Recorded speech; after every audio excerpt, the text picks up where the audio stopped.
Hey folks, today on Retro Tech Review, I want to feature the Nintendo 64. Released in 1996, this system took the world by storm, and its birthing pains has hurt Nintendo far into the future.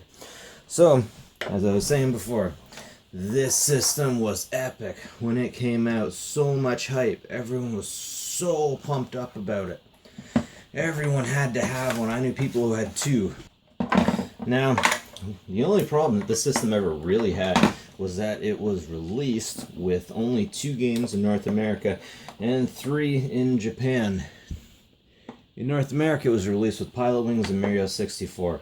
But really, Mario 64 was enough to tide you over to the next one. I'm pretty sure that the next game to actually come out was Blast Corps 64, but I could be wrong with that. Anyways, in Japan, the third game that came out was just a chess game, so nobody was too worried about that, and I'd be surprised if many people actually bought it. But other than that, this was a very solid system. I had one on its first price break. These things were a bit expensive, and they didn't come with any games, so it made it difficult for teeny boppers like me to get a hold of. But anyways, I had it. I had fun with it. And honestly, I realized that there weren't going to be any RPGs on this sucker. Final Fantasy VII was coming out, and I was not impressed. Well, I was impressed with the games in the Nintendo 64, but you never really got enough drama out of them. You never really got... no one ever bled. In Nintendo 64, if you bleed, you bled light. But then again, this is a family system, right? So, what can you say about that? Now, it should be said, once again, like I always say, this system is bound for the trash heap, so I'm not going to bother putting it back together, and don't get concerned with me taking it apart. Maybe we'll find out the reason why this thing isn't working while we're taking it apart. So, as I was talking before about the birthing pains of the Nintendo 64, Nintendo made a deal with at least 2 other corporations. Ooh, nice and dusty. Nice and dusty. Anyways, Nintendo made a deal with 2 other corporations, Philips and Sony, to make CD-based systems, but for one reason or another, these fell through. And the fact that they did this and this stuff fell through really hurt Nintendo, because Sony and Philips went on to make systems of their own. In the case of Philips' CDI system, they actually had the right to make games with Nintendo characters. And that really sucked, because then we got games like Hotel Mario, and then a few Zelda games, an actual Zelda games, one of them at least.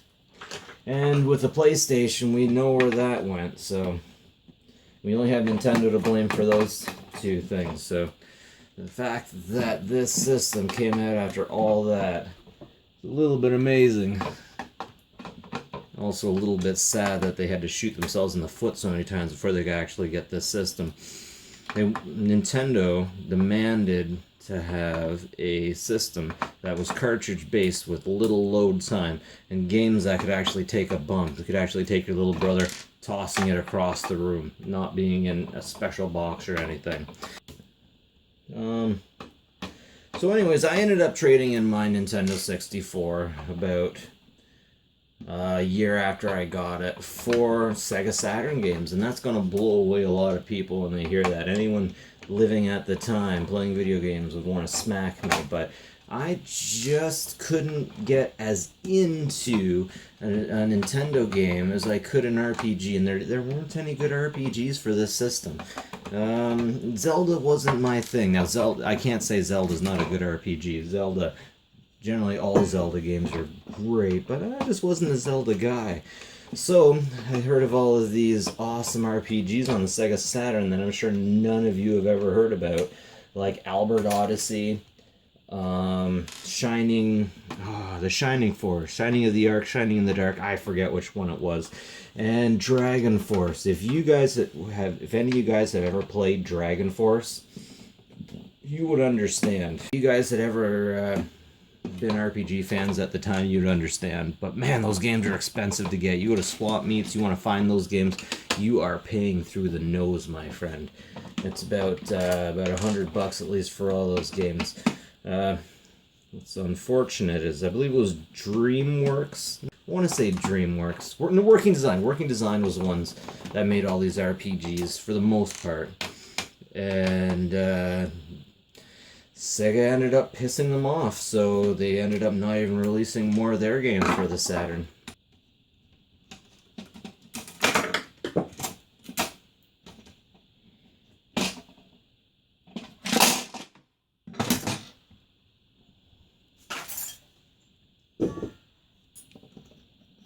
So there's your main board.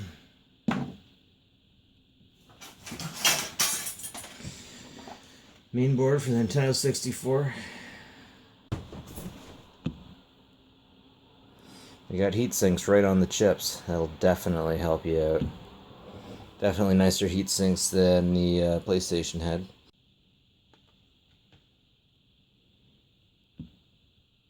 Interesting side note about the Nintendo 64 is it was fiercely easy to mod. As in, if you wanted to play the Japanese games, all you have to do is take this piece off, and then you're good to go. Literally, that was all. There, I modded your system. Back in the day, PlayStation systems, it was believed that the only way to mod those suckers, was to get a chip on there that would totally bypass the motherboard looking for the security information, or the wobble, it turns out, that it was looking for. But yeah, that's a teardown of the Nintendo 64. Like and subscribe if you like it, if you want more videos like this. And don't worry, this system I've literally found it in a dumpster. Anyways, have a good one, guys.